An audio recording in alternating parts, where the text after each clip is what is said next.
He pulled it up. A gold pendant. Elise's pendant. His hand shook as it caught the light. Recognition crashed into him like a wave of acid. The same pendant he had given her as a wedding gift. His face contorted. His breath came shallow and fast. Then he snapped.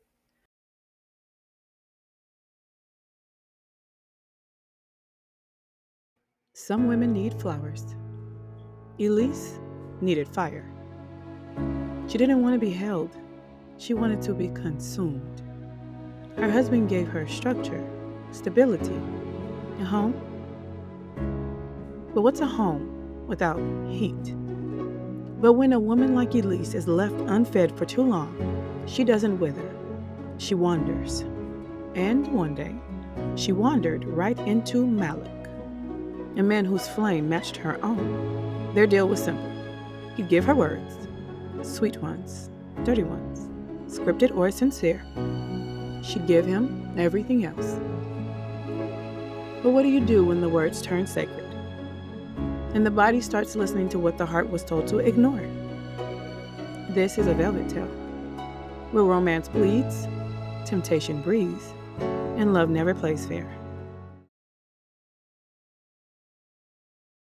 The club's decor was elaborate, yet simple. Something about it whispered sex dungeon. The deep crimson walls soaked in mood lighting and black velvet curtains caught every flicker of candlelight. White roses bloomed from tall glass vases, their scent thick in the air, laced with the ache of R&B, and the words of poets floated like clouds, heavy and ever-present. It was the kind of place built for indulgence, where time softened and romance felt just a little more possible. Elise walked in alone, though a friend from her art circle had invited her. She wore black, like always. Tonight, her dress clung to her like a second skin. She wasn't there to be admired, but that didn't stop heads from turning. There was something about the way she moved, smooth, seductive, like a woman who knew what it meant to hunger and hide it. She slipped into a small table near the back, tucked behind a flickering pillar candle and a half glass of champagne. Her eyes scanned the room without urgency until she heard the voice. It came from the stage, low and seductive. Even before the words took shape, a tall man stood beneath the spotlight, dark skin glowing bronze beneath it, posture calm but magnetic. He didn't look like he was about to perform. He looked like he was about to confess. She didn't ask for love, he began. She just wanted someone to sit in the silence with her, to memorize the shadows she hides in, to kiss her before she breaks, and again once she's in pieces. The words found her before she had the chance to brace herself. Something inside her fluttered, a tremble she hadn't invited but welcomed anyway. Elise wasn't new to poetry or to passion, but this felt different. This wasn't just spoken word. This was the language of her body remembered, the kind that once made her believe in something wild and rare. When he stepped down and vanished into the velvet folds of the room, she turned to her friend with wide eyes and a half laugh, as if to say, "What the hell just happened?" "His name's Malik," her friend whispered, already grinning. "He's like that every damn time." Later, he descended from the back, shaking hands, signing books. That beautiful magnetic smile flashed like it belonged to him and only him. He flirted easily, instinctively, holding waists, kissing foreheads, saying what women wanted to hear in ways that didn't sound cheap. But Elise saw something else. He was attractive, charismatic, talented, but she wasn't drawn to his charm. She was drawn to the ache behind it. Something about him made her want him, but not the way she had wanted men before. She didn't crave a quick encounter, not even a one-night stand. She wanted something harder to explain, a glimpse behind the concrete wall she was sure he guarded his heart with. She wanted the mess of him spilled into her ears. She wanted his confessions, to hear what the darkest corners of his heart sounded like. Needless to say, she wanted him bare and raw. He moved toward her like the room was his stage and she was the next line of his poem. As he introduced himself, she felt the smile already forming on her lips, hungry for the sound of his voice, closer now and even more hypnotic. Off stage, his voice wasn't rehearsed. It was curious. It painted intimacy on women's hearts, especially those who'd forgotten how to be seen. Women like Elise. But this was different. When they faced each other, she felt stillness, a sense of familiarity he hadn't offered the others. He hadn't rushed. With her, he lingered. He listened. Their conversation unfolded in the quiet corner of the venue like soft jazz. They shared a mutual admiration for Langston Hughes and stories of artists who used grief like ink. They even talked about creativity like it was a wounded friend, art like it was a blood relative, and desire like it was a former lover neither of them had quite gotten over. The air between them turned into a canvas, and their chemistry painted bold hues of red and orange, with streaks of gold. Something sacred passed between them as their minds mingled. It wasn't quite love, but it had a scent. So when he leaned in slightly and asked, "Can I call you sometime?" She wasn't surprised. But still, her smile faltered. "I'm married," she said softly. Her voice dipped in regret. He didn't blink, didn't pull back in shame, didn't push forward in arrogance. He simply nodded, slowly, like he had expected the answer, but hoped to be wrong.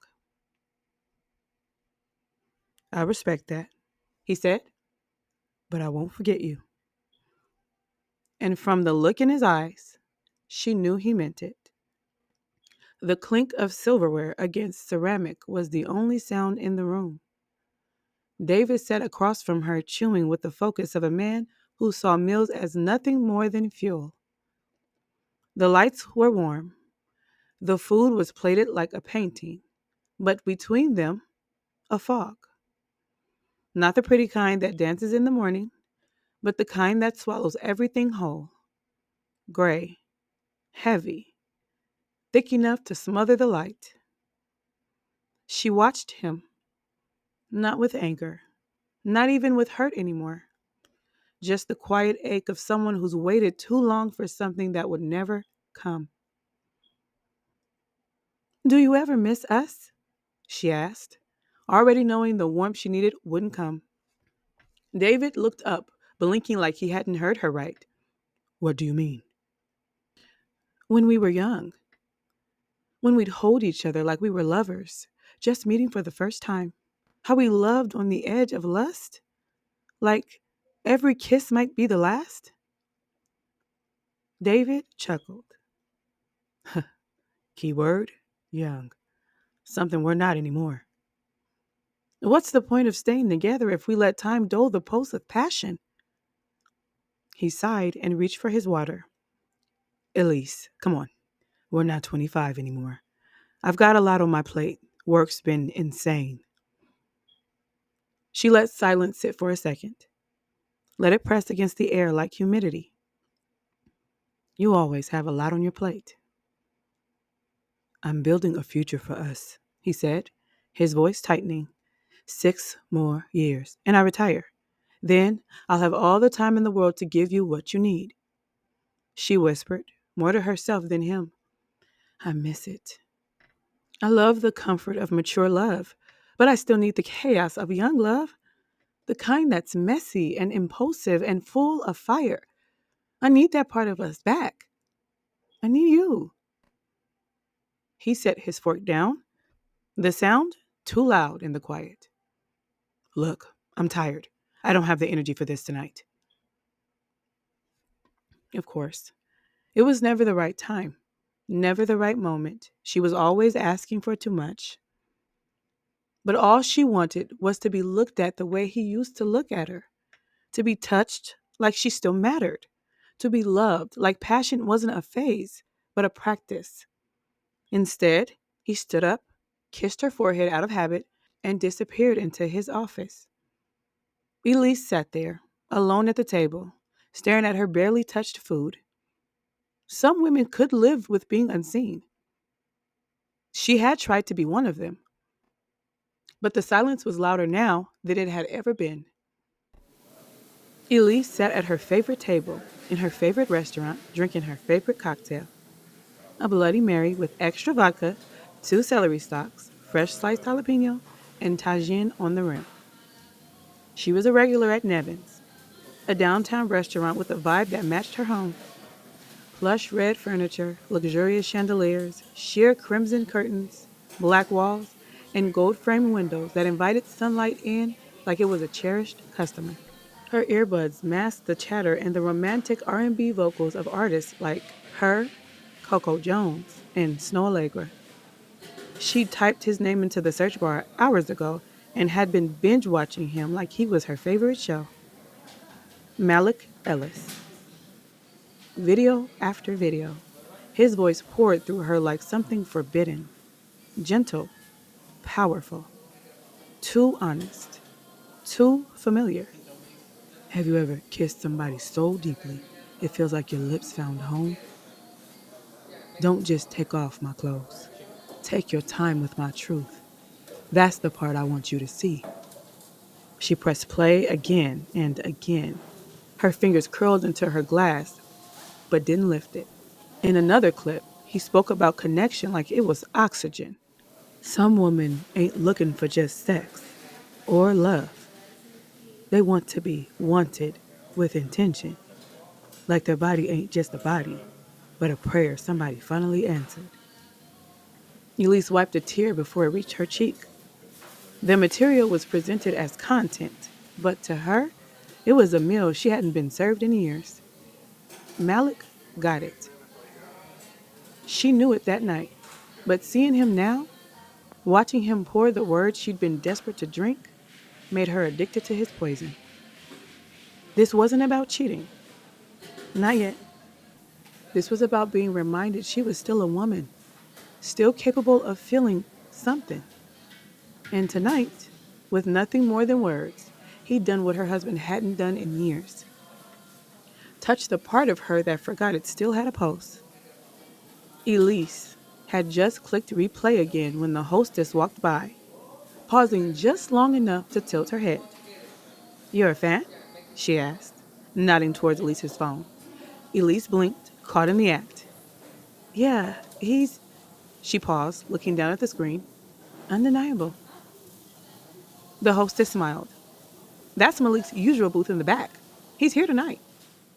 Her breath caught like it tripped on itself. She turned slowly, eyes moving before her body followed, and there he was. Malik Ellis. Not just a face, not just a voice, but a presence. He was sitting in the booth like he owned every inch of it. Long limbs stretched out, black tee hugging his broad shoulders, one hand wrapped around the glass, the other scrolling through his phone like the world could wait. His beard was shaped perfectly, but not like he was trying too hard. Like he just stayed that fine. Their eyes met. She looked away, then back again, because it was too late to pretend she wasn't looking.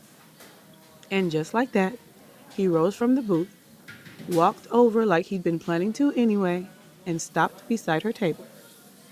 "You always stare at men like that while they eat?" he asked, grinning, voice dipped in velvet and mischief. Elise smirked. "Only when the fries look seasoned." He laughed, the kind that came from the chest. "You got jokes. All right, cool." He motioned to the empty chair. "Mind if I sit?" She gestured towards it with a raised brow. "Do I look like I mind?" He slid in smoothly, like he belonged in the space next to her. They sat in a moment of easy silence, the kind that usually takes time to earn. "So," he said, nodding toward her phone, "you've been watching me like I'm Netflix. That means I got rewatch value or just something to fill the silence?" She smiled. Both. Have you ever heard something so powerful that it feels like you said it? Like it came from your own soul? That's what your words do. They hit so deep, I forget I'm just the one listening. And the way you say them, it sounds like you mean every word. I do, he said. I don't just talk to hear my own voice. I'm not out here saying pretty words with no meaning. If I speak, it's because I've got something real to say. She looked at him for a moment. You always this smooth? No. Sometimes I stutter, he said, smirking, usually when I'm feeling something real. They both laughed, lightly at first, then more softly. He watched her for a beat, then tilted his head. You good, Elise? I mean, not how's your day good. I mean, deep down, where the quiet lives. You good there?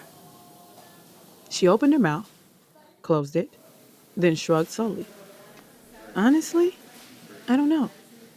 I've been fine, but I'd like to be happy. He nodded, his expression shifting into something tender. I feel invisible sometimes, she admitted, like I'm living in parentheses, because the world moves around me, but never through me. Malik leaned in just slightly, arms resting on the table. Damn, he said, that's a heavy kind of lonely. It is, she said. I miss softness. I miss feeling like a work of art, not just the background. I miss feeling like I take up space, the kind that matters. He nodded slowly. I see you, he said, eyes locked on hers, voice low and deliberate. And you are art, not background, not filler. I got canvases I charge thousands for, but none of them hold a candle to the kind of beauty you carry. Elise blinked, blinking back the tears that burned behind her lashes. Why do you talk like that? She asked, smiling to keep from unraveling. Like a song that ain't been written yet. Because I see too many women loved in half measures, he said. Women who forgot they were sacred. I don't know how to be around that and not speak life. She swallowed hard. You're dangerous, she murmured. He smiled again, softer this time. Nah, I'm just awake. A long silence settled between them, but it didn't feel awkward. It felt like exhale. Then Malik leaned in just a little more, elbows on the table, voice dropping into a near whisper. You ever meet somebody and it feels like your spirit exhaled? He waited. That's what this feels like. I don't know what you're running from, Elise. But if you ever want to stop, just for a night.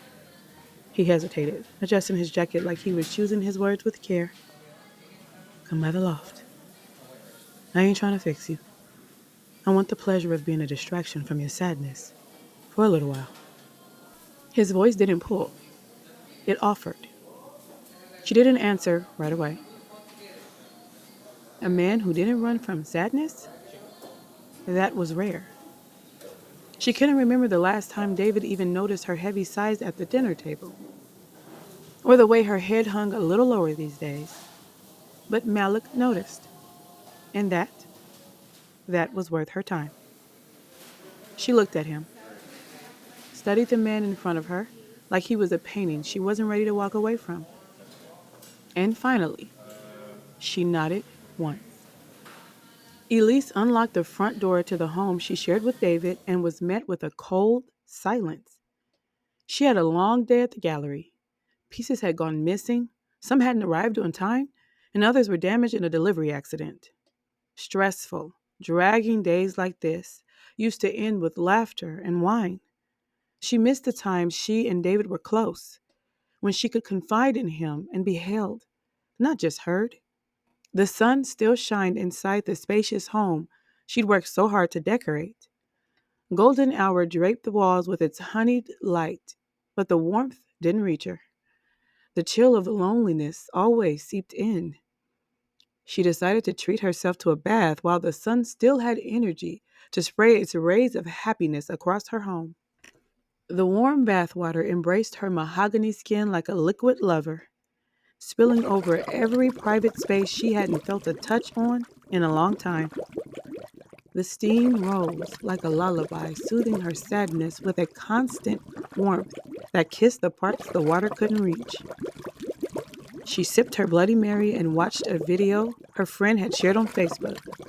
Malik at an open mic night. She sings the song of a lover's cry as I caress the parts of her that are hidden. She hums as I enter the spaces no other man has been able to reach, and she tugs at my soul with her song, singing my name like it's a hymn. Making love should never be ordinary when you're inside your lover's mind. Elise felt her body respond to the words as if he were physically in the room. His voice lingered long after the video ended, and her skin remembered the sensation of his hand on her arm. The uncontrollable urge to release at just the sound of his voice pulled her into a place where the real world no longer existed.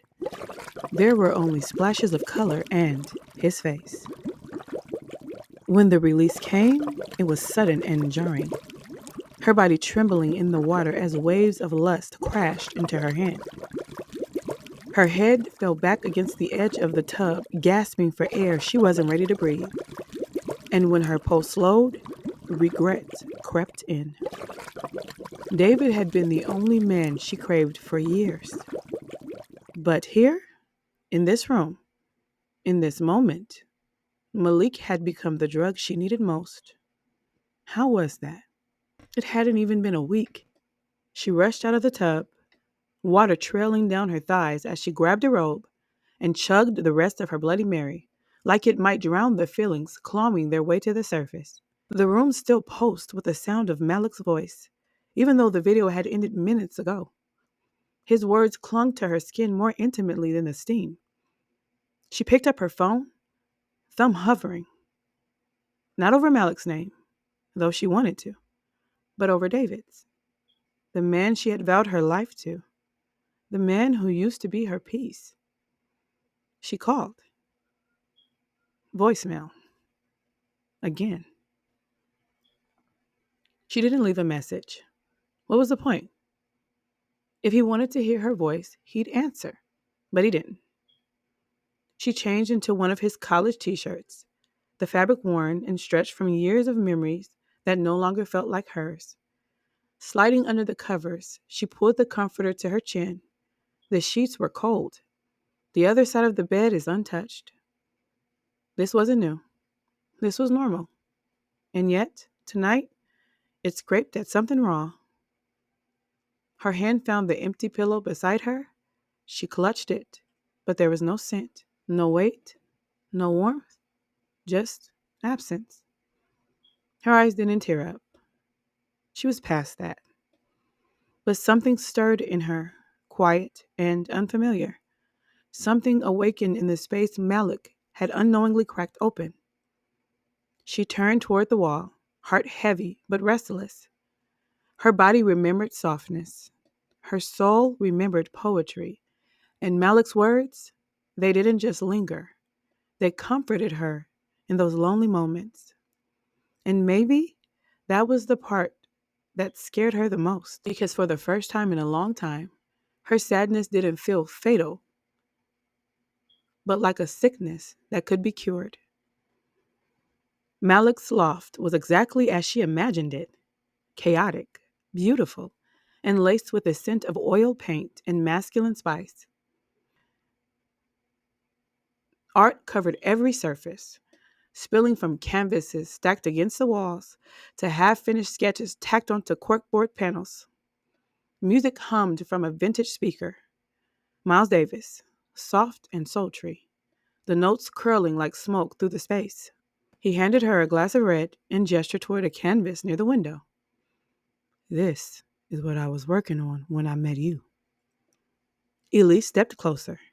A painting of a woman, head tilted back, throat exposed, eyes closed in surrender. It wasn't her, but it could have been. It's stunning, she said softly. So are you. The word struck something tender. She flinched, just slightly, like he'd grazed an old bruise. She moved toward the window to mask her reaction, sipping her wine as she admired the glittering city lights. I miss this, she said, creating something from feeling. You don't? I used to. Now I just facilitate the sale of other people's passion projects. Is that all you want? He asked, voice velvety smooth. No, her answer was immediate. But my time is tied up. I give so much that no one notices when I disappear. Malik turned back to the canvas, dipping his brush in crimson. You'd be hard for me to forget, he said, a gleam of care flickering in his eyes. You don't have to settle for anything. That's the whole point of being an artist. Yes, create art, but we're also the designers of our own lives. Your desire should be at the center of everything you build or take part in, Elise. Remember that. She nodded slowly, her fingers trailing along the edge of a nearby easel. The weight of his words pressed against something buried inside her.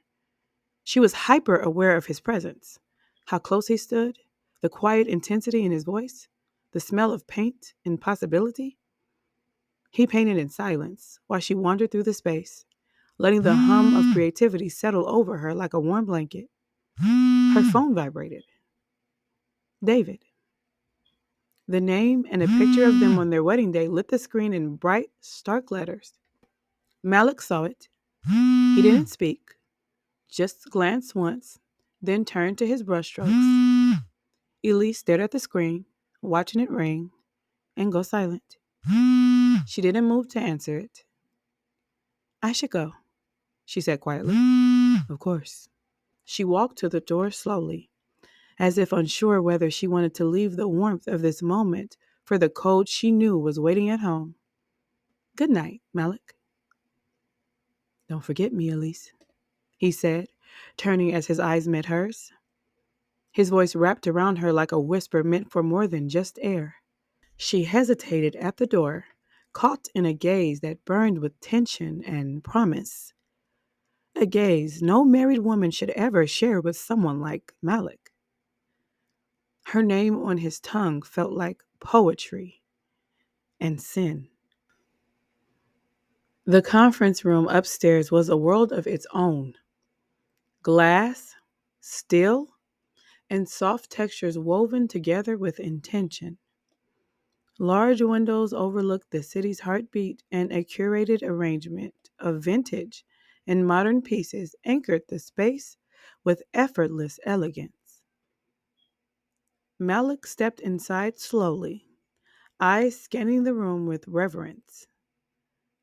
This space is beautiful, he said, walking toward a deep red velvet armchair. Let me guess. You decorated it. Elise stood near the window with a glass of leftover champagne, watching him with measured calm. Of course I did. I needed a space that felt like mine, like truth. He looked around again. Brass accents, sharp reds, moody textures whispering secrets beneath sophistication. You're really good at this. Interior design, I mean. She shrugged, taking a sip. It's not design. It's control. I can't control the chaos of my life, but I can make a room obey. A soft laugh escaped him. That's not control. That's vision. She turned to face him fully now. No more pretense.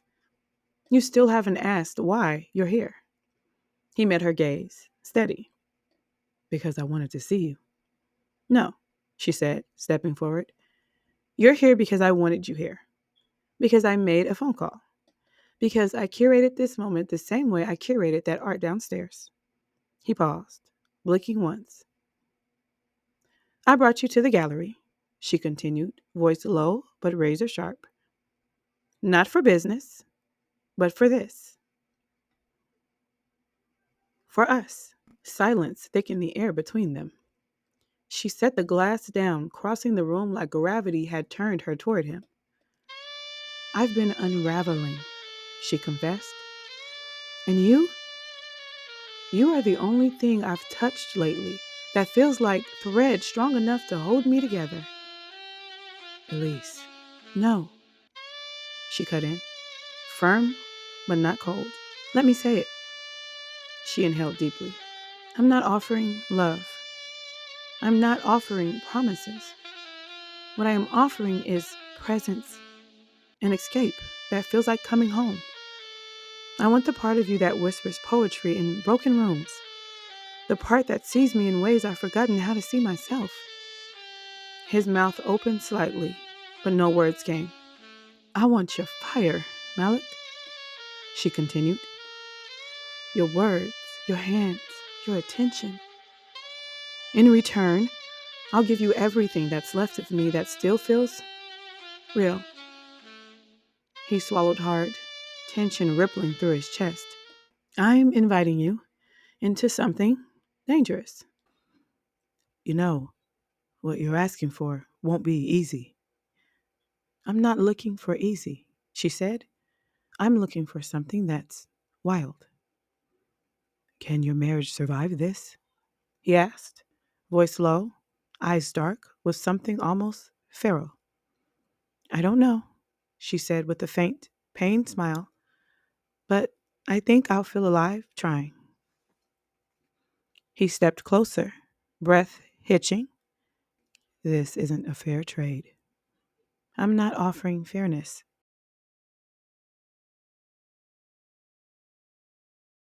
I'm offering clarity, warmth, and experiences you can't get from anywhere else. Their eyes held, and for a moment, time blurred.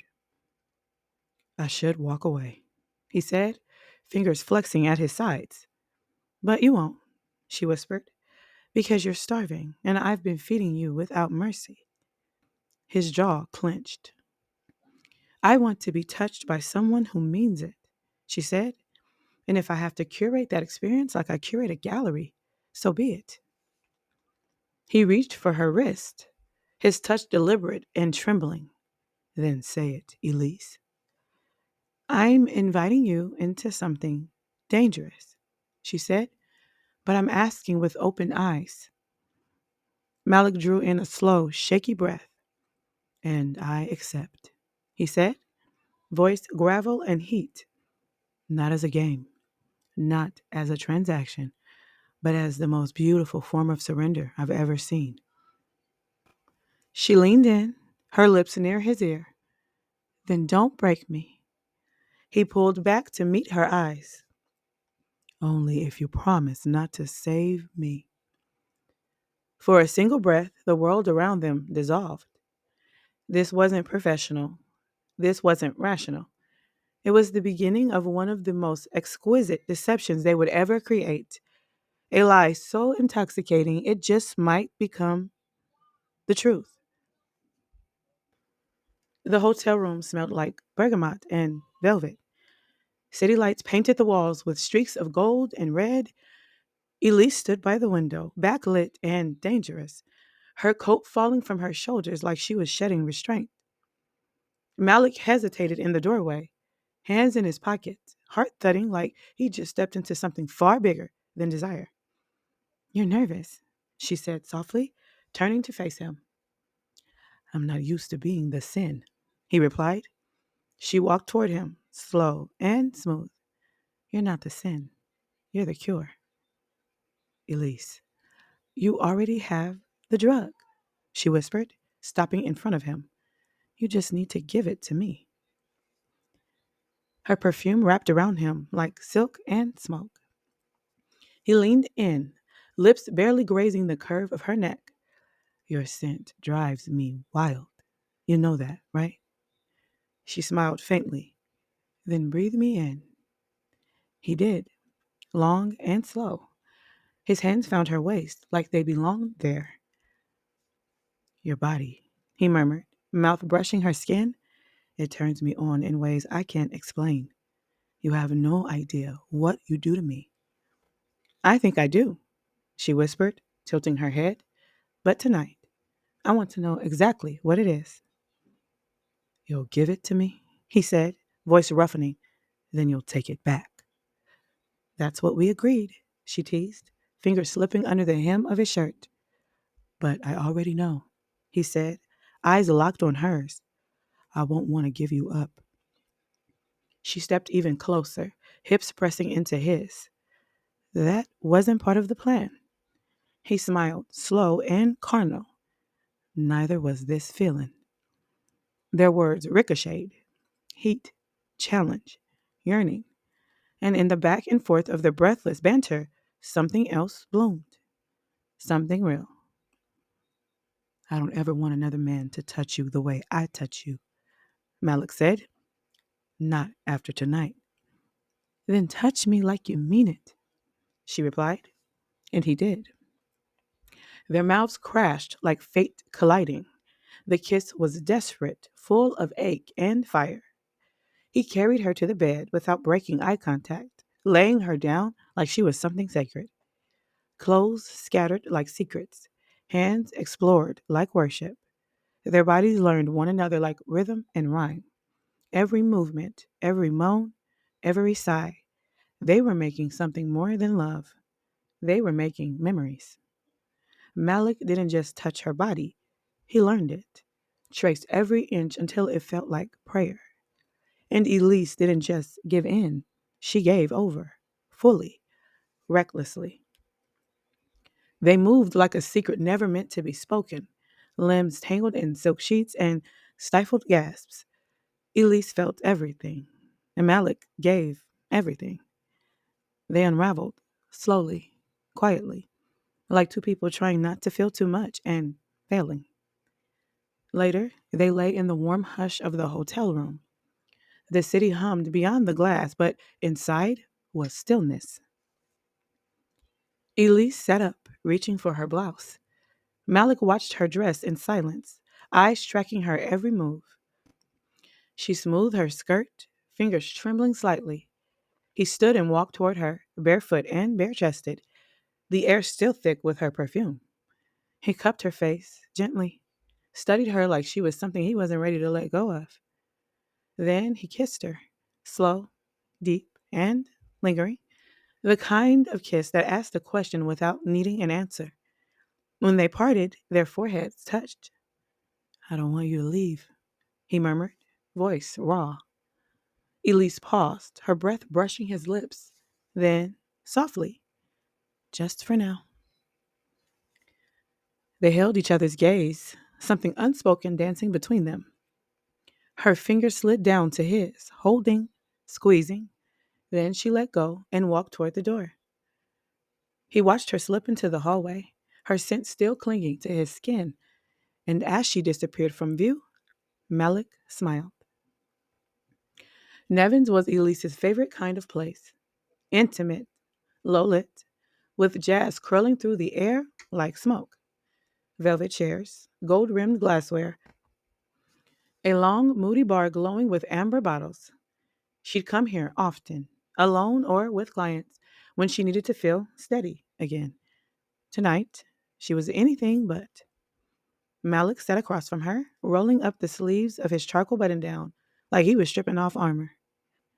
The top two buttons were already undone.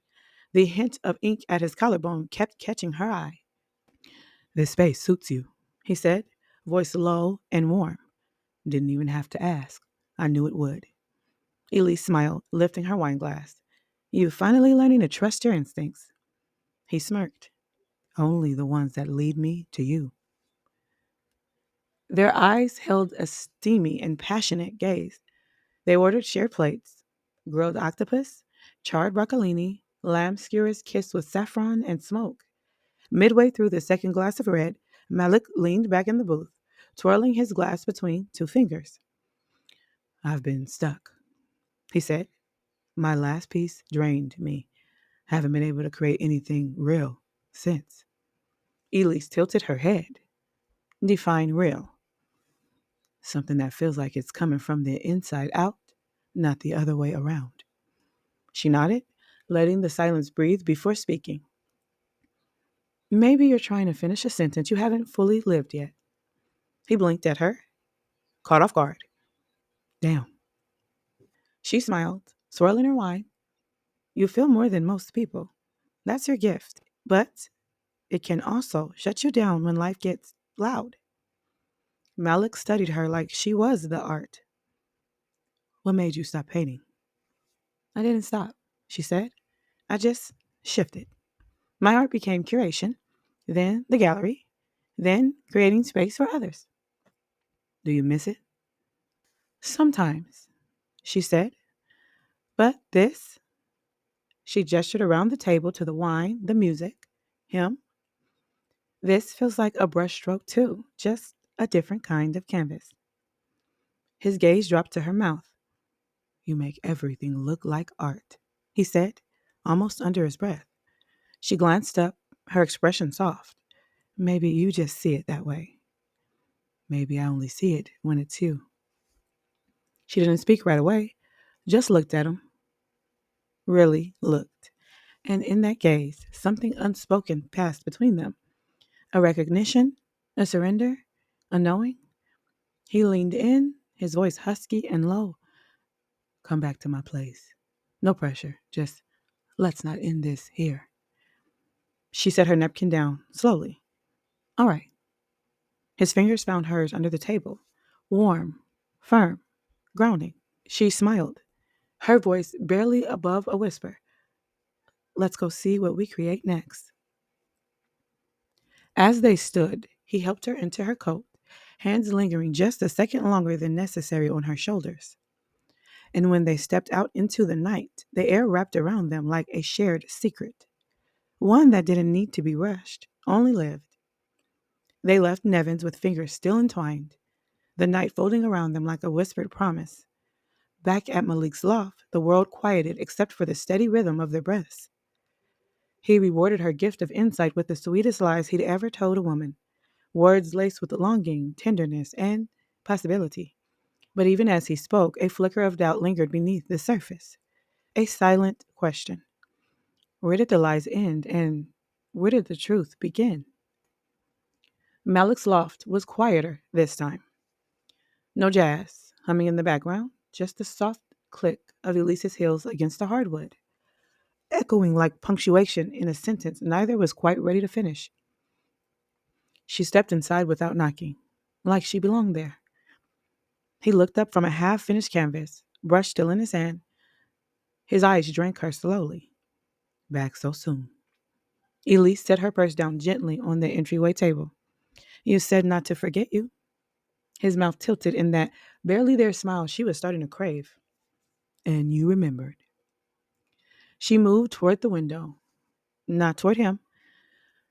Her arms folded loosely across her waist like she was holding something delicate inside her.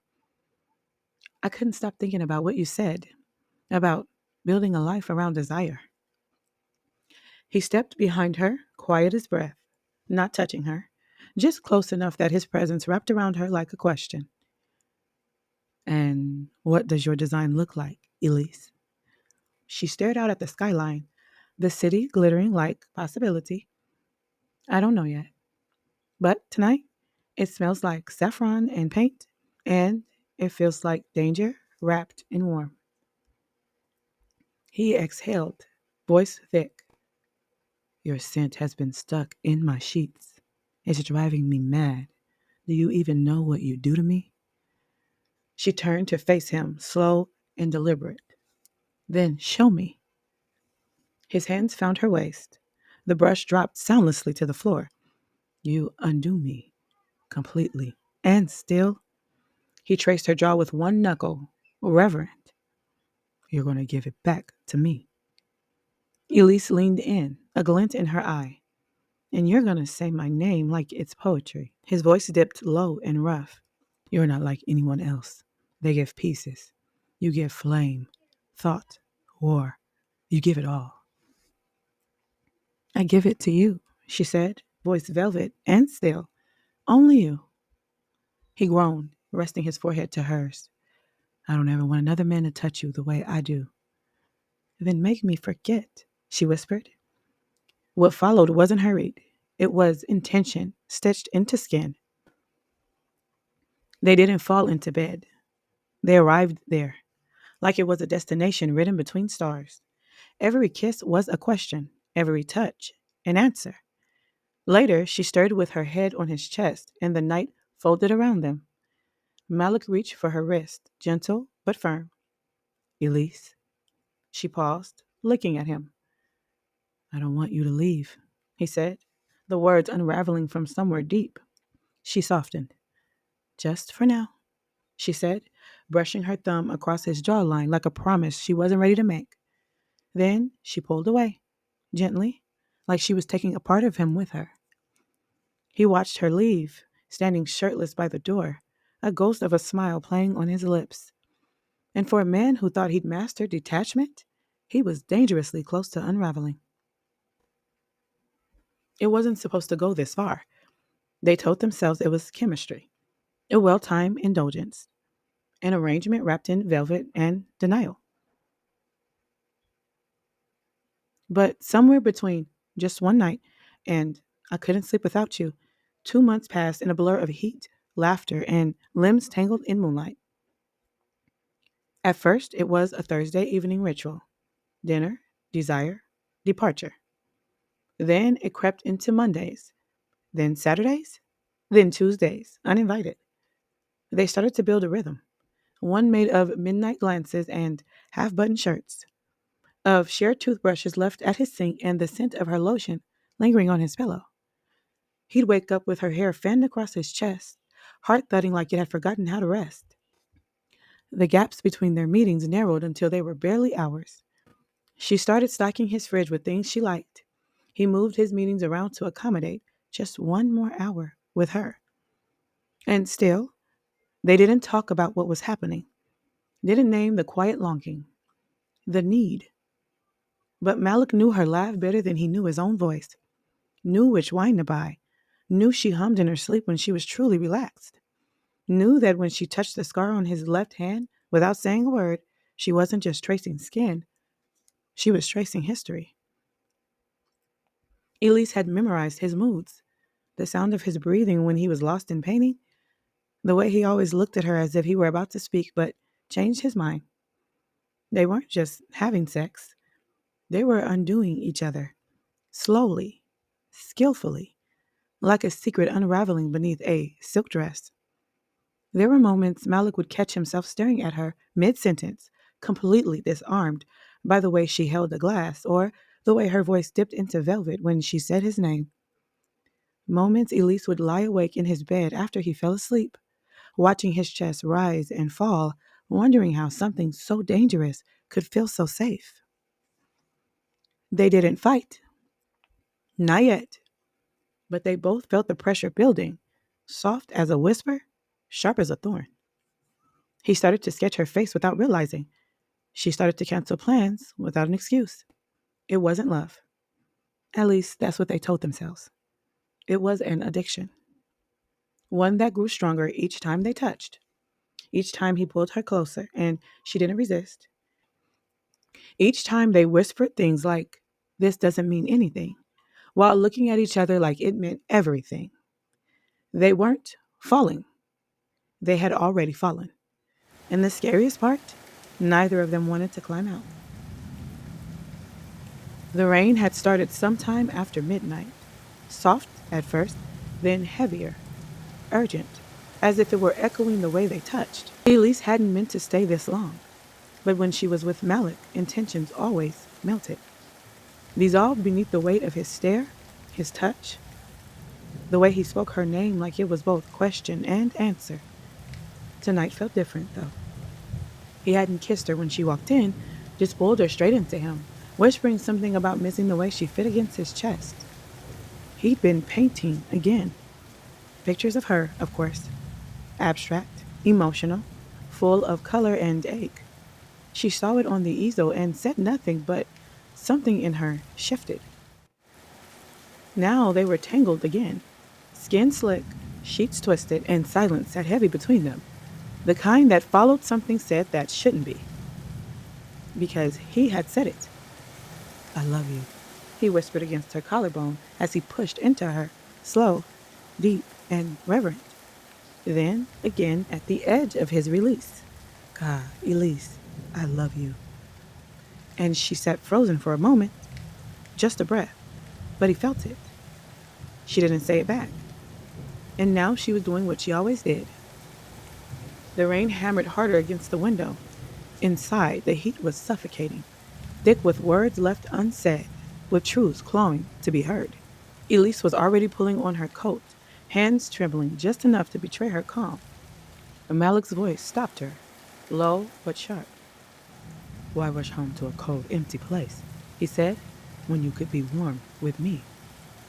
She froze, breath caught in her throat. Move in with me, he said, stepping closer, eyes burning. She swallowed hard, her voice barely whispering, You don't mean that. I do. His hands clenched at his sides. You knew this would get dangerous. You knew what you were doing, giving yourself to me like this. And I'm a single man starving for every inch of what you give, and you keep serving it willingly, Elise. Her eyes flashed fire. You're being selfish. Selfish? Malik's laugh was bitter. I'm the one here bearing everything, telling you I want more than this, more than the lies we tell ourselves every night. And you're going to walk away because you're scared. She shook her head, her voice breaking with frustration. I'm not scared of you. I'm scared of what happens when the truth hits. You want me to throw away everything, but you don't even know what you want. I do, he said, stepping into her space, voice low and fierce. I want you. All of you. Not just your body, not just the nights we steal. I want your heart, your mornings, your fears. But you keep holding back, holding on to some ghost that doesn't love you the way I do. Elise's breath hitched. That's not fair. No, this is fair, Malik pressed. You keep walking back to a man who's already lost you. And you come here, giving me pieces you pretend aren't whole. But I see it all. She sat on the edge of the bed, her breath uneven. This has gotten messy, Malik, she said, tears catching in her lashes. I don't want to hurt you, but I would never leave my husband. You are mine. And I don't want you to walk away. Not tonight, not ever. She shook her head, stepping back, her coat slipping from her shoulder like a falling decision. It's not that I haven't imagined this, dreamed of it even, she said quietly, but dreams don't clean up reality. He moved in closer, voice low and tender. I know what it gives you. Structure, maybe even safety. But when was the last time you felt alive in his arms? Baby, I don't want to take you from your life. I just want to give you back to yourself. Elise's chest rose and fell in shallow bursts, her throat tight. He wasn't wrong. David hadn't noticed the shift. He hadn't asked why she was distant, hadn't touched her in weeks, months. But none of that made this simple. I made vows, she whispered. Vows he stopped honoring first, Malik said, softer now. Don't punish yourself for needing more. Her eyes stung. She grabbed her purse, but didn't move. This wasn't about lust anymore. It wasn't about escaping for an hour in Malik's arms. It was about staying in a life that left her numb or risking everything for a feeling that might not last. She looked toward the door, then back at the bed. Her hands trembled. Elise knew the next step would change everything. She took one breath, then another, and stood there, suspended between two lives. She didn't know if she was walking away from her past or toward her biggest mistake. Malik didn't say a word. He just stood there watching her, his chest rising, his fist unclenching like he knew that one wrong move would send her running. The rain outside had softened into a steady rhythm. Elise let out a long, tired sigh, not the kind that came from physical fatigue, but the kind that came from carrying too much for too long. She hadn't really slept in weeks, not since everything with David began to unravel. Even in her own bed, silence felt sharp. But here, surrounded by canvases, The low hum of jazz and the faint smell of paint, quiet didn't feel so threatening. Still, she didn't move. Malik stepped toward her slowly. He didn't touch her, didn't reach for her, just slipped the coat off her shoulders, careful, like he didn't want to scare her off. The coat hit the floor with a soft sound. Elise. He said her name gently. I'm not asking you to leave him. I'm not even asking you to stay. I'm asking you to stop choosing things that are breaking you. That hit her in a place she hadn't let anyone touch. She glanced toward the painting, the one of her real face. No makeup, no pose, no mask, just color and paint, and pieces of herself she had forgotten how to name. I don't know how to do this, she whispered. I've built a whole life with David. A home, a family. I don't even know where that ends and I begin. Malik didn't argue. He just took her hand, quiet, steady. Then start with this, he said. Start with what's real, with how you feel right now. She looked down at their hands, his fingers wrapped around hers, not pulling, just holding. She didn't pick up the coat. She didn't speak. But when he turned and walked toward the bed, she followed. After so many years of feeling numb, the heat of Malik's passion made her feel too alive to resist. She knew what they shared wouldn't last, but for the first time in a long time, she didn't feel like someone's wife or someone's mother. She felt like a woman a man couldn't take his eyes off of, desired, wanted, chosen. And tonight, that was enough. The next morning, Elise was careful as she slipped out of bed, making sure not to wake Malik. She kissed his forehead and left a note on his pillow. She had to go home, but that choice didn't come easily.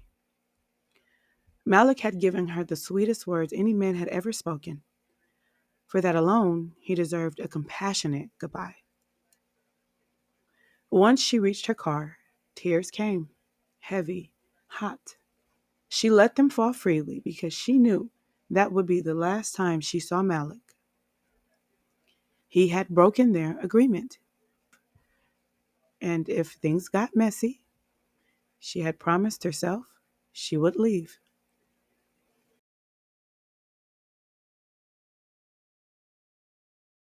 By the time she arrived home, the sun had risen, casting golden light through the wide windows of her sprawling vintage house. The home was so large, only natural light could truly illuminate its grand spaces. Elise walked over to the fireplace and smiled faintly at the frames lining the mantel. She picked up the photo from last year's ceremony just as she heard footsteps descending the stairs. David. He walked behind her and rubbed her shoulders, pressing a kiss to her cheek. Long night at the gallery? He asked. Yes, Elise replied, startled. So much paperwork for the new artist being onboarded. She faked a yawn. I can ask Tilly to come help you sort it all out. I missed your beautiful face last night. He gently moved her hair to one side and kissed her neck. David hadn't done that in years. And her body responded, sharply. The places Malik had touched, kissed, claimed, they awakened for David. What's this about? She asked, her back arching slightly as the heat rushed through her. I just told you, he said, slipping her dress down. That morning, they made love on the couch, like they did when they were younger. David touched her like a man starved for her, and Elise didn't understand what had ignited this hunger. Afterward, they sat in silence, both naked. The scent of their bodies mingled in the air. Perfume de passion, she used to call it. She had missed it. The sunrise painted them in golden hues. David reached for her, sensing her quiet confusion. I just wanted you to feel like mine for once, he said, taking the time to kiss each of her fingers. Why now? She asked. Because I found out I can retire early, he said. We got an offer on the firm, enough to set us up for life. He looked into her eyes, voice thick with emotion. And I started thinking about what you said, that we let time dull the pulse of our passion. I want to live out my last days making love to you.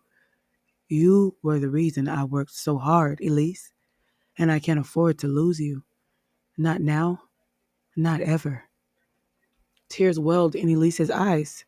She had longed to hear these words, but she had already indulged in the poetic fire Malik offered her. David brushed her hair from her face and gently cupped her cheek. What is it? He asked softly, sensing the weight behind her silence. He sat in front of her, searching her eyes for a flicker of hope, for some sign that she still wanted him. I'm ready to give you everything you've ever asked for, he said, his voice low with sincerity. I know I've seemed cold, distant, but I swear, from this moment on, things will be different. He paused, his thumb grazing her skin. Just tell me it's not too late, my love. Elise closed her eyes, leaned into his touch, and kissed his palm. It's never too late for us, she whispered. But as David pulled her close again, Elise knew she had work to do. Traces of Malik lingered in her phone, on her skin, and buried deep in her heart. If she planned to truly move forward with David, she would have to let all of that go. Every piece. Malik destroyed every canvas he'd worked on since meeting Elise. Each one held pieces of her laugh in the brushstrokes, her hips in the curves, her presence in the colors. He couldn't stand the sight of them now.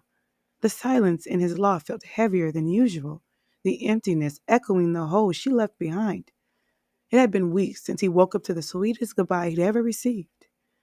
A letter sealed with a red lipstick kiss, a ghost of her lips pressed to paper, what he once kissed so freely. Now only a shadow he grieved. The words were tender, full of regret, but they only fueled the storm inside him. She had asked him to act, to show up with fire in his voice and longing in his touch, but the kind of heat she craved could only come from a man who needed a woman the way he had come to need her.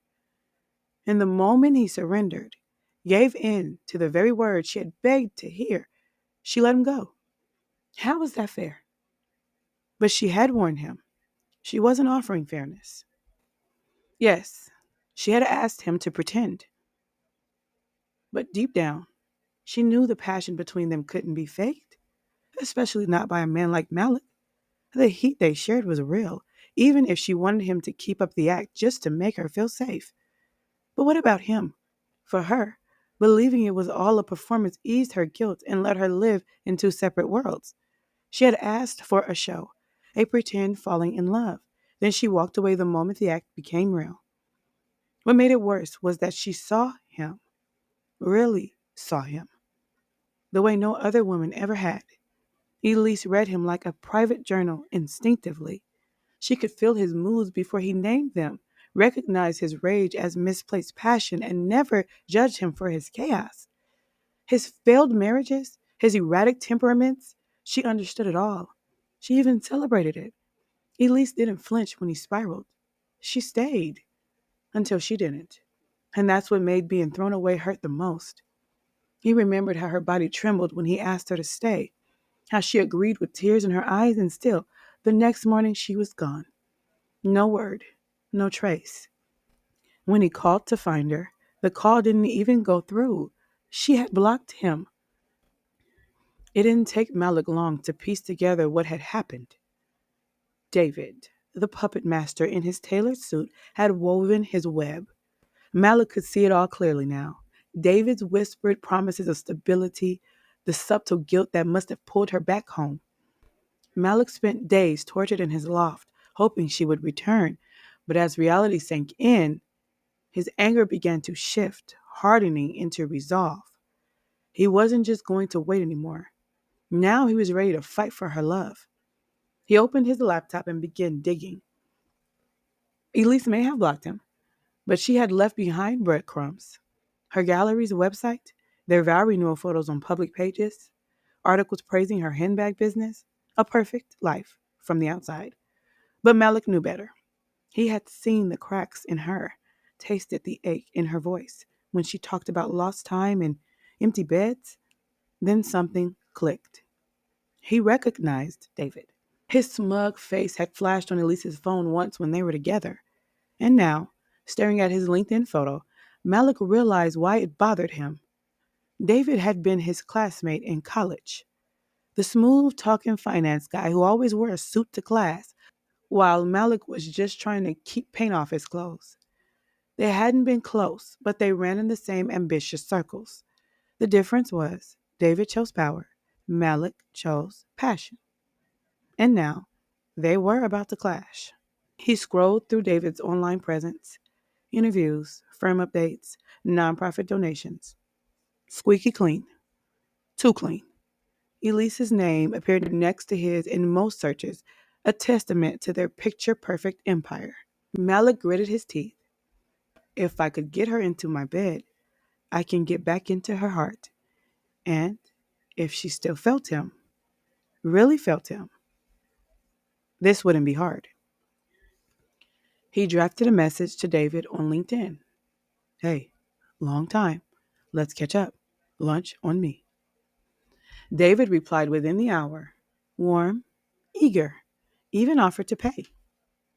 That night, Malik sat hunched over his laptop, the screen glowing in the dim loft.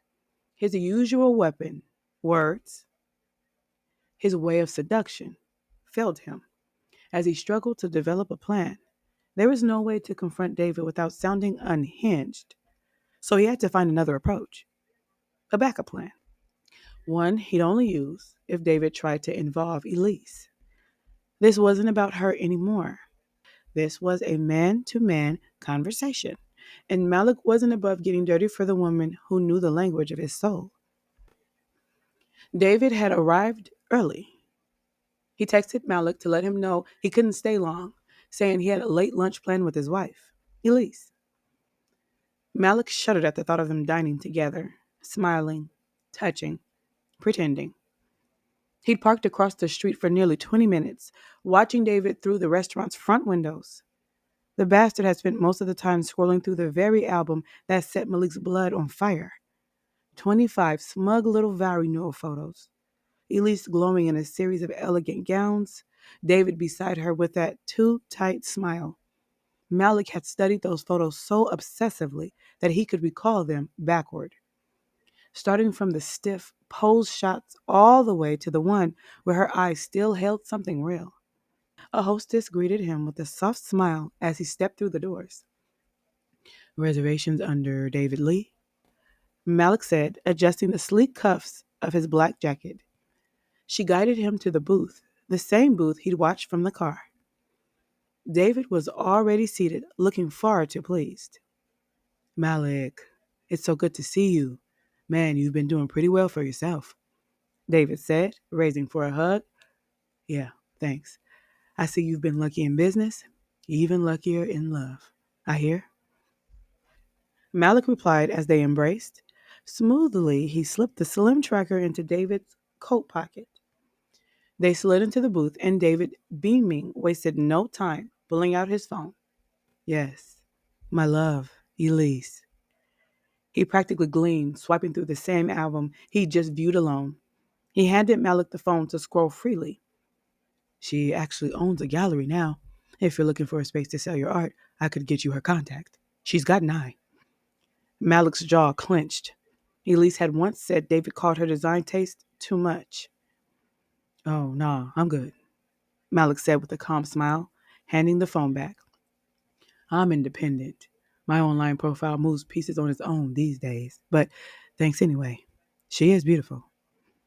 There was a moment of silence, thick, unsettling. David broke it. What about you? Any special women in your life? Malik chuckled lightly. Yeah, there's one, but she's married. David stiffened. The change was slight, but Malik caught it like a hawk.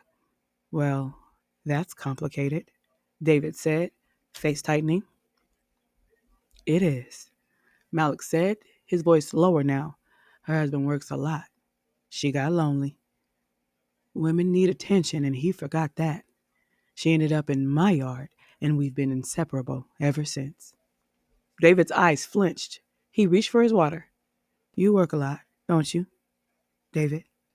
Malik asked, sipping his coffee casually. I did, David said, adjusting his posture.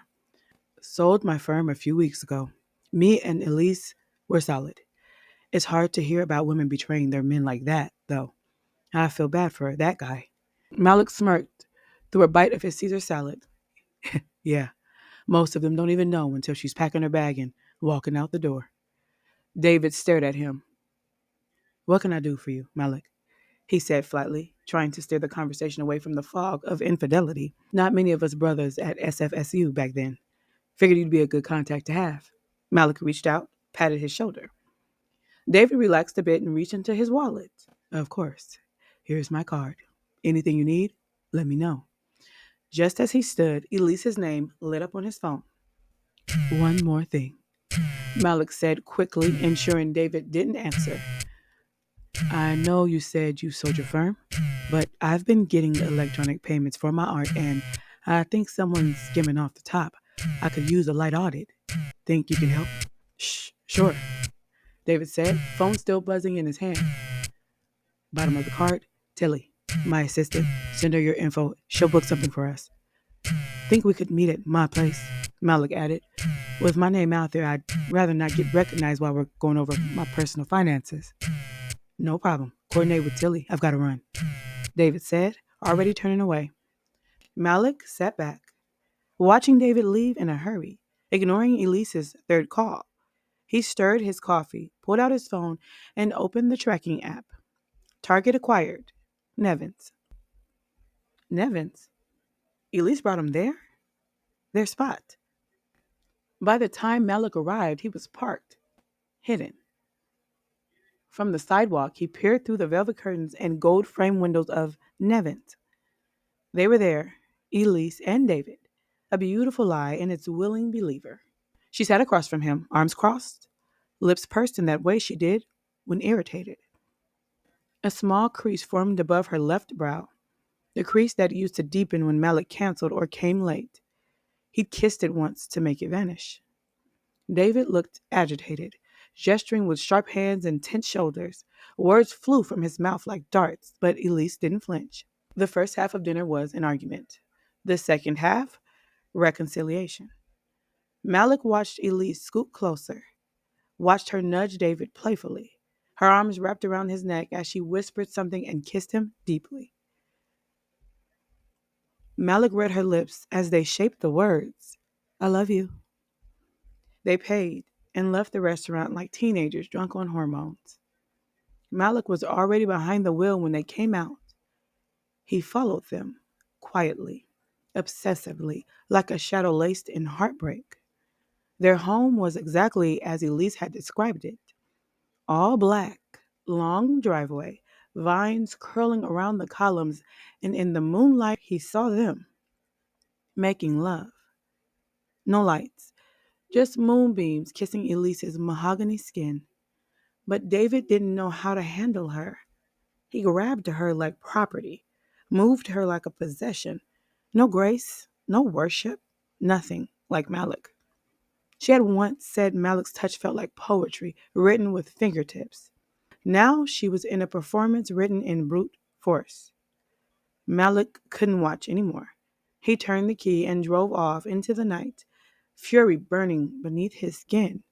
The next part of his plan would require precision and patience. You've been busy, David muttered, flipping through the digital file of Malik's transactions. His eyes widened.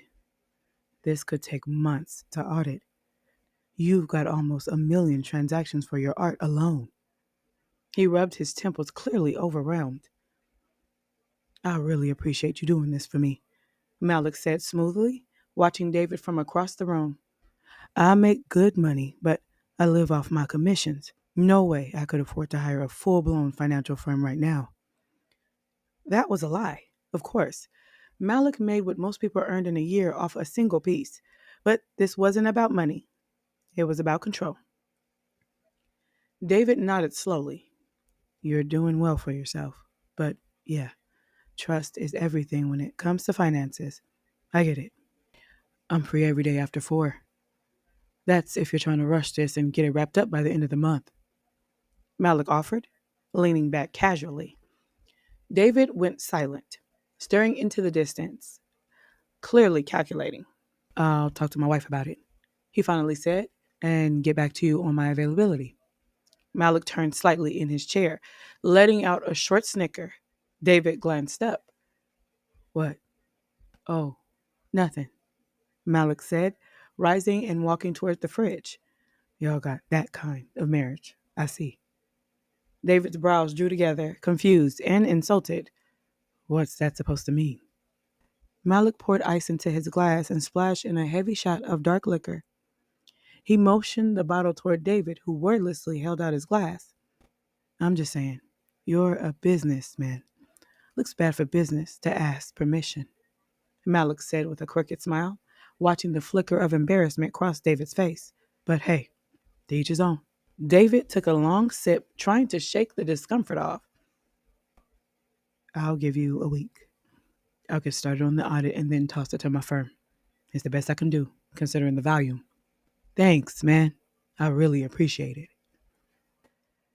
Malik walked over to the corner of his studio, thumbing through a few canvas pieces before pulling one out. He stared at it for a moment, then turned it toward David. It was a vibrant portrait of a woman who looked eerily like Elise. Same mouth, same bone structure, but with an exaggerated afro made of bold paint strokes lined and lips bursting with neon pink. He signed the corner in thick Sharpie, boxed it carefully, and handed it to David. Is your wife a fan? Maybe she like a signed piece. David's eyes lit up as he took the box. Man, this is worth a small fortune. She's gonna love it. Malik smiled, slow and knowing, as David stood to leave. They hugged at the door briefly. Appreciate you, David said. I'll be in touch. As the door shut behind him, Malik's expression shifted into something colder, calculated. Everything was going according to plan. He sipped his drink and stared out the window. After a week of David working late, Elise would start to feel that familiar loneliness, and when she did, Malik would be right there, waiting. David postponed their week-long audit due to family issues, but Malik knew the truth. Elise had seen the painting and panicked just as he'd expected. Whatever you're trying to do, it won't work, she said, trying to sound composed, but Malik heard the tremble beneath that sweet practiced calm she wore like a mask. Who is this? He asked, voice smooth, feigning confusion, pretending not to recognize the woman whose voice once made his knees buckle. You know who this is, Malik. You had no right to contact my husband. She was clearly angry, but her tone never spiked. You'll have to be more specific, he replied dryly. I come into contact with countless women daily. You undo me, Elise. I don't ever want another man to touch you the way I touch you. God, Elise, I love you. She mimicked his voice, quoting words he'd once whispered while they made love. Oh, okay, no need to get explicit, he said coolly. I got the picture. What can I do for you, Elise? That's cute. Pretending like you don't recognize the voice of the woman you begged to run away with you less than 2 months ago. It's also sad, considering I know how lonely you truly are. I haven't got much time to chat, Elise. What can I do for you? Her callousness caught him off guard. He had given her so much ammunition, assuming she'd never use it. But here they were. You're pathetic. A 3-time divorcee, so screwed in the head only a canvas could ever fall in love with you. Leave my family alone or I'll have you arrested. For what, dear? He asked, still playing dumb. Her fury stung, but this fire in her, it turned him on. He wanted to see just how far she'd go. The painting, she finally screamed. You mean the gift I gave an old college buddy for helping with my finances? He replied casually.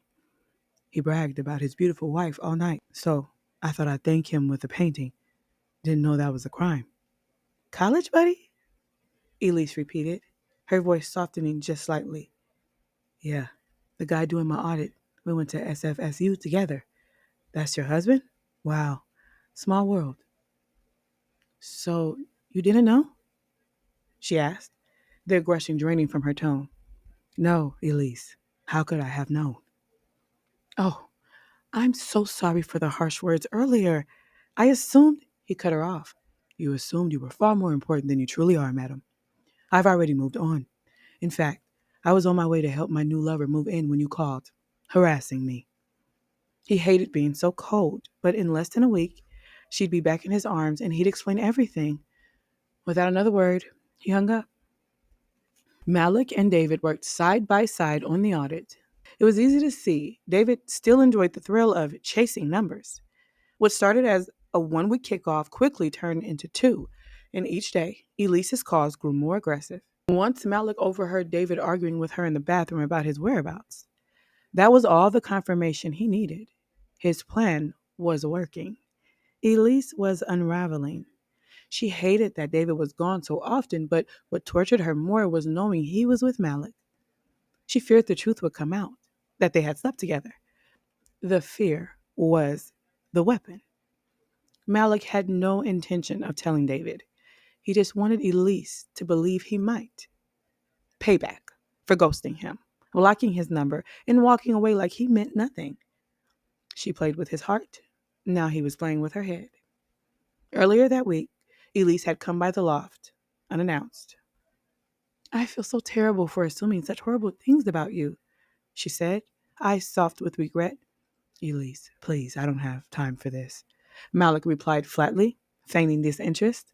With women like Elise, indifference was the only thing that made them question themselves. Truly, Malik, I'm sorry. Let me make it up to you, she said, grabbing his coat and pulling him toward the door. This time, she didn't take him to Nevin's. Instead, they went to her gallery, where she'd arranged for the in house chef to prepare a private dinner. She was hiding him, but he could tell she missed him. The way she talked endlessly, laughed too hard, lingered too long in silence, it all told the same story. When the conversation turned toward their breakup, Malik pretended not to remember, but Elise pressed forward, giving away more than she ever had. I'm sorry for how it ended. It wasn't an easy choice. The truth is, we really don't know each other. I'm sure you realized that after it was over. Yes, I think everything happens for a reason, he said with a cool detachment. She smiled, but sadness shimmered behind it. Don't think I haven't thought about you. What we had, it was special.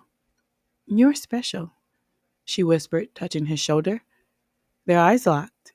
Then came the kiss. Hungry, unplanned, electric. The chef quietly closed the doors. Not here, Elise gasped as Malik reached beneath her dress. They raced back to his loft, where they made love again and again. Her body felt just as warm and inviting as he remembered. He let himself enjoy her, but he had to keep his head. This was still the game. Getting carried away now would mean losing. Perfume de passion, Elise murmured, inhaling the air between them like it was sacred. What's perfume de passion? Malik asked, still breathless. It's a scent only two lovers can manufacture, with their heat, lust, and moisture, she replied, mounting him again, ready for another round. But Malik stopped her. My girlfriend will be here any minute, he said coldly, getting dressed. He tossed her clothes onto the couch without looking her in the eyes. Before she could respond, he reached into her blazer and slipped the gold pendant David had given her back into his pocket. Time to go, he said, holding the door open. Elise stood frozen for a moment, blinking through shock. Then she left without a word. As the door slammed shut, Malik let out a raw, frustrated scream. Why did it have to be like this? She should have stayed. They could have been together forever, but now he had to make her feel like nothing more than a discarded whore, when in truth, she was the woman he loved more than anything. He drank through the night, sitting in the dark with the pendant in his palm, preparing for the next phase, the phase where he'd no longer need to pretend, the final stage. By the third week of working side by side with David, Elise's calls had stopped coming to him entirely. Now they came for Malik. Non-stop. His phone buzzed across the desk in rhythmic, desperate intervals, her name lighting up the screen again and again. You need to take that? David asked, trying to sound casual. Someone really wants to talk to you. He nudged Malik with a sly grin, the kind men use when they think they figured out the game. No, Malik replied coolly, slipping the phone back into his pocket. Business comes first. David chuckled, but the edge in his smile didn't reach his eyes. Every few minutes, he checked his own phone, flicking his screen, refreshing messages, waiting for Elise. She never called, and she never responded. Eventually, he gave in and sent one more text. Thinking of you. Read. No reply. Malik watched it all unfold with a dark satisfaction simmering beneath the surface. For a brief moment, he almost pitied David. Almost. A man like him could never handle a woman like Elise. Women like her needed someone who knew how to punish their rebellion and reward their submission. Someone like him. Later that evening, the office was quiet, just the low hum of fluorescent lights and the ticking of a dusty wall clock. David sat on the couch, scrolling his phone, nervously bouncing his knee. He sent his 12th unanswered message. As he shifted deeper into his seat, he suddenly froze, his fingers brushing against something cold and metallic between the cushions. He pulled it up. A gold pendant. Elise's pendant. His hand shook as it caught the light. Recognition crashed into him like a wave of acid. The same pendant he had given her as a wedding gift. His face contorted. His breath came shallow and fast. Then he snapped. He threw his phone to the side, the device clattering to the floor, and charged at Malik with no warning.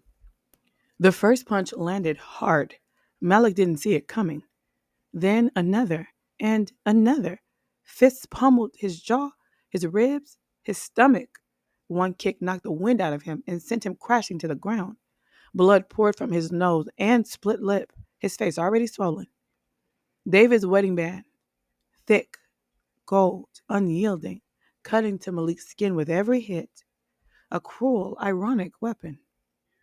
When David finally stopped, he staggered backward, chest heaving, his knuckles raw. He leaned against the couch, dazed by his own violence. Malik lay still for a moment, coughing blood, then reached slowly into his coat pocket. David didn't notice until it was too late. With a sudden, precise thrust, Malik drove the sharp gold pocket knife into David's chest. Their eyes locked, David's wide with shock, Malik's narrowed with fury. He leaned in, twisted the blade hard, deeper, with deliberate cruelty. She's mine now, he growled.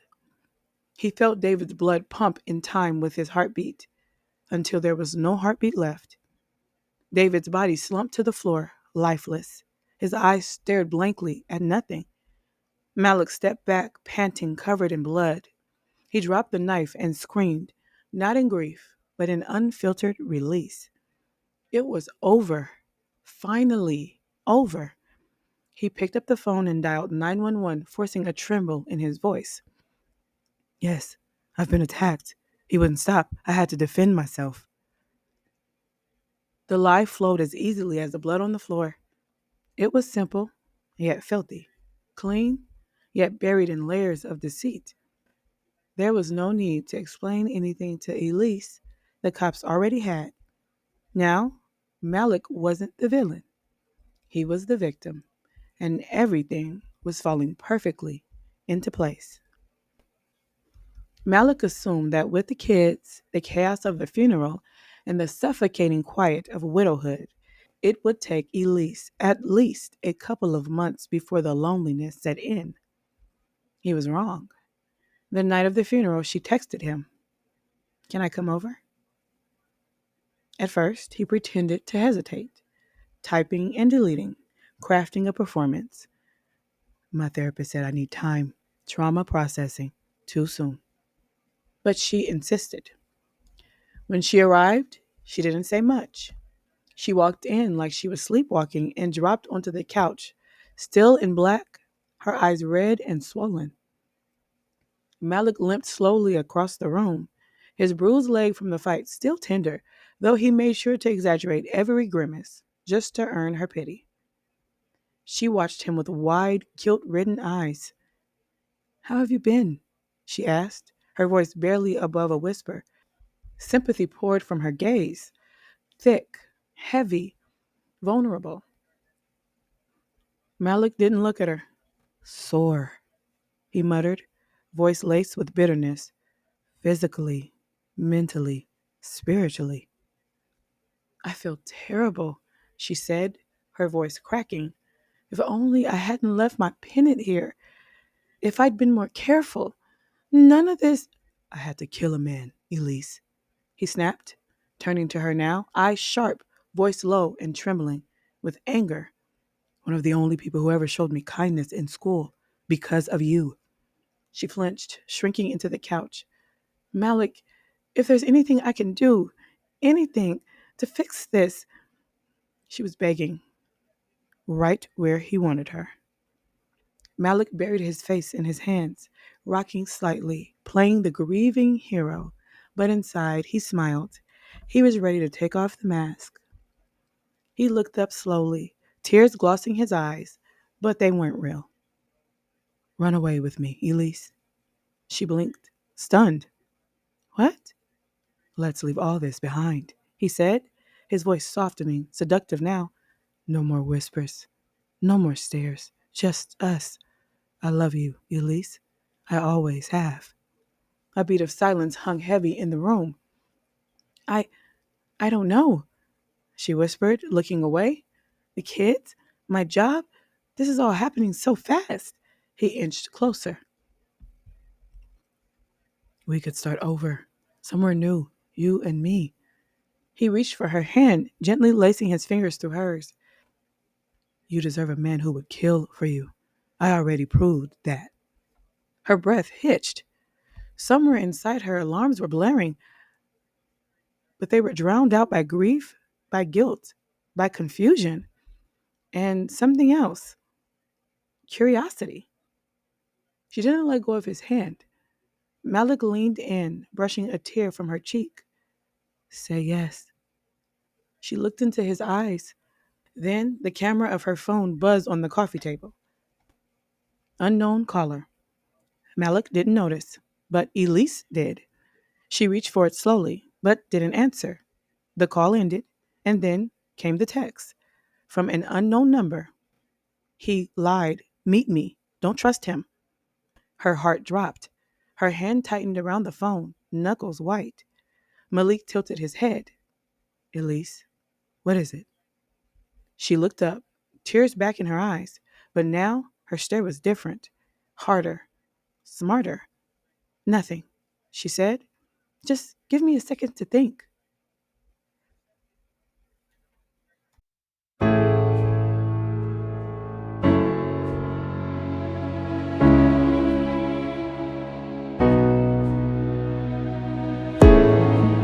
I wanna take you back, but I can't. I wanna leave you behind, but I can't.